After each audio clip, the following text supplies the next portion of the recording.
Assalamualaikum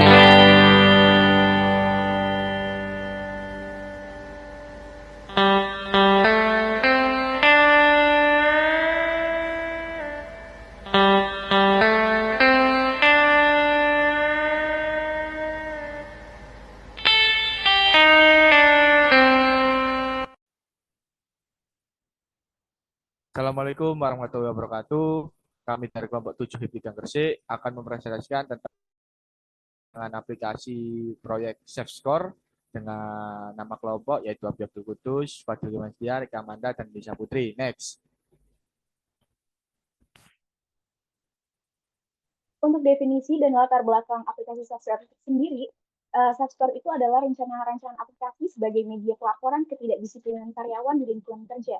Kenapa? Karena menurut teori dominant Heinrich, sebesar 88% kecelakaan merupakan hasil dari unsafe action dan 10 lainnya disebabkan oleh unsafe condition. Hal ini selaras dengan penelitian yang dilakukan oleh Irkaf dan kawan-kawan di tahun 2020, yakni sebesar 80% kecelakaan adalah sebagai akibat dari unsafe action dan 20 lainnya oleh unsafe condition. Dengan tingginya angka tersebut, sudah sepatutnya pihak perusahaan atau pemilik usaha untuk mengedukasi dan menghimbau pekerjanya untuk selalu disiplin dan mengikuti SOP saat bekerja. Tidak hanya untuk keselamatan pribadi, tapi juga untuk meningkatkan produktivitas dan kinerja operasional usaha. Oleh karenanya, monitoring kelalaian atau kedisiplinan sangat penting untuk menjaga sebuah usaha untuk tetap berjalan. Nah, di sistem SafeScore sendiri menawarkan beberapa fitur, yakni yang pertama adalah fitur pelaporan yang terbagi menjadi 3, yaitu pelaporan ketidakdisiplinan, ketidaktertiban, atau pelanggaran, lalu pelaporan APD lengkap, dan yang terakhir adalah pelaporan yang pencatatan rekam fasilitas K3 terkait peminjaman, pemakaian, dan pengembalian. Fitur lain yang ditawarkan adalah jaminan anonimitas pelapor, sistem remunerasi poin terakumulasi, sistem penghargaan karyawan, dan yang terakhir adalah sistem dashboard rekap data rutinan karyawan. Selanjutnya yaitu analisis kelayakan teknis. Di sini untuk perangkat lunak kita memakai Microsoft Office Suite untuk Word, Excel, dan PowerPoint dalam dokumentasi, analisis data, dan presentasi. Lalu ada Microsoft Teams untuk berkolaborasi, berbagi informasi, dan mendistribusikan hasil self-score. Lalu ada yang ketiga yaitu Google Form, digunakan sebagai platform untuk mengumpulkan data dengan cepat dan mudah. Pengguna dapat mengisi formulir secara online dan hasilnya akan langsung tersimpan secara otomatis. Lalu yang terakhir yaitu ada web browser, antara lain yaitu Chrome, Firefox, dan Edge untuk mengakses Google Form, aplikasi berbasis web, dan platform online lainnya. Lalu ada perangkat keras, kita memakai komputer atau laptop. Di sini dengan spek prosesor minimal Intel Core i5 atau AMD Ryzen 5, lalu RAM-nya minimal 8 GB, disarankan untuk 16 GB.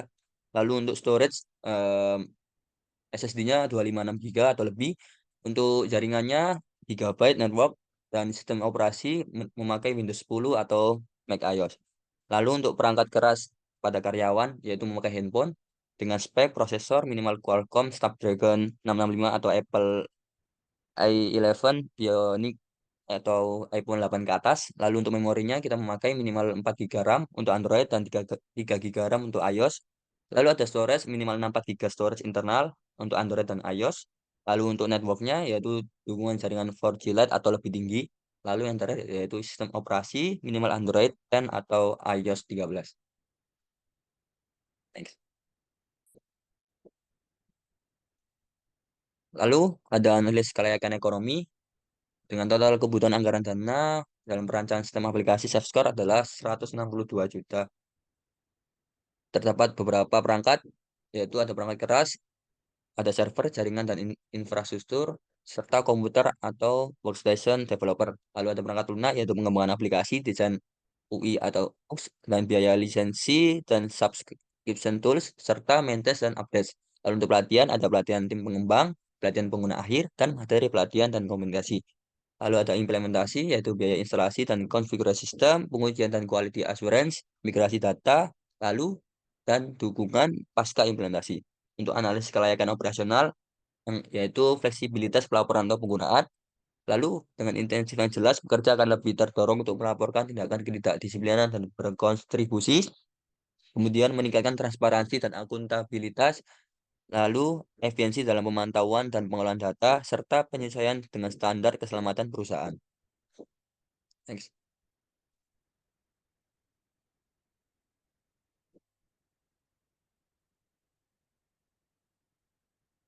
Selanjutnya yaitu ada analisis kelayakan hukum dan etika. Yang pertama yaitu ada Undang-Undang Nomor 1 Tahun 1970 tentang keselamatan kerja. Yang kedua yaitu ada Undang-Undang Nomor 13 Tahun 2003 tentang ketenagakerjaan.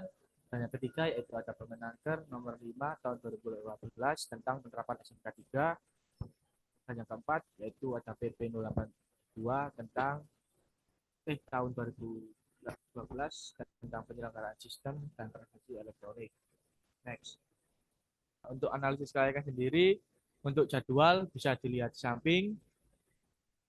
Dan kedua yaitu ada sumber daya manusia, bisa dilihat di tabel di samping juga. Next. Selanjutnya ada rekomendasi sistem integrasi. Yang pertama ada integrasi sistem human resource dengan sistem SafeScore. Dan ini suatu perusahaan memiliki banyak pekerja, baik kontrak maupun tetap. Namun hal tersebut tidak bisa dijadikan alasan untuk kesalahan data aplikasi SafeScore dalam sistem pelaporan dan poin. Pihak yang bertanggung jawab, yakni tim K3 dan tim HR. Kemudian untuk tantangan yang ada adalah kolaborasi antara tim HR dan K3 terkait sistem pelaporan dan poin. Jika komunikasi antara kedua tim tidak efektif, hal ini dapat menyebabkan kesalahpahaman dan keterlambatan dalam proses sistem remunerasi.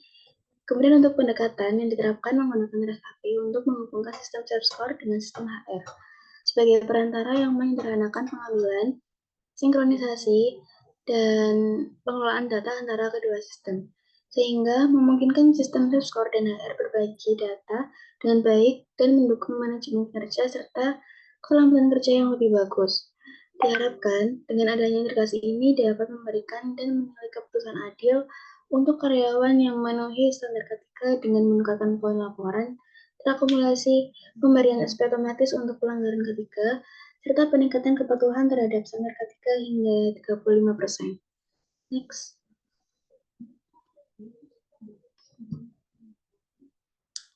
Kemudian yang kedua ada integrasi ERP untuk pengambilan keputusan berbasis data.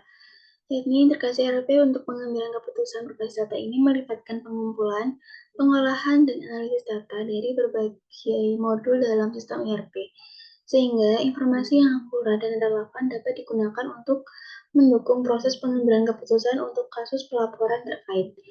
Kemudian untuk pihak yang bertanggung jawab, yakni Departemen HRD dan K3. Untuk tantangan utamanya adalah kompleksitas teknologi, sebab sistem yang berbeda seperti ERP dan SafeScore seringkali dibangun di atas platform atau teknologi yang tidak kompatibel, yang tentunya dapat menyebabkan kesulitan dalam pertukaran data. Pendekatan tersebut mencakup penggunaan IP-based integration dan middleware yang menghubungkan sistem yang berbeda tanpa perlu mengubah arsitektur yang ada, serta dapat menambah sistem baru ke dalam ekosistem mereka tanpa mengganggu sistem yang sudah ada. Kemudian untuk hasil yang diharapkan adalah dapat meningkatkan efisiensi operasional, akses data dan pengambilan keputusan yang lebih baik, serta membantu dalam pemeliharaan dan monitoring fasilitas K3. Next. Lalu yang terakhir yaitu integrasi sistem SafeScore dengan sistem manajemen aset. Dengan menghubungkan SafeScore ke sistem manajemen aset, perusahaan dapat memantau kondisi aset secara real-time, melacak laporan keselamatan yang berkaitan dengan aset, dan mengelola pemeliharaan secara proaktif. Dengan informasi yang terpusat dan akurat, perusahaan dapat merencanakan pemeliharaan aset, mengelola resiko, serta merespon insiden yang terkait keselamatan dengan lebih cepat dan efisien. Untuk pihak yang bertanggung jawab, antara lain yaitu Departemen K3 dan Manajemen Aset, Departemen Maintenance, Manajemen Proyek, dan Operasional. Untuk tantangannya, menyatukan data dari SafeScore dengan sistem manajemen aset memerlukan proses sinkronisasi yang presisi agar data laporan K3, kondisi aset, dan rencana pemeliharaan dapat terintegrasi dengan baik tanpa tumpang tindih atau hilangnya informasi penting. Untuk solusinya, yaitu mencakup penggunaan API-based integration dan middleware untuk sinkronisasi data, berbagi data, dan komunikasi secara otomatis antar sistem. Hasil yang diharapkan adalah laporan keselamatan aset akan tercatat otomatis di kedua sistem, mengurangi pekerjaan manual dan kesalahan pencatatan, dan kondisi aset dapat dipantau secara real-time, sehingga pemeliharaan bisa direncanakan lebih dini berdasarkan data keselamatan dari SafeScore.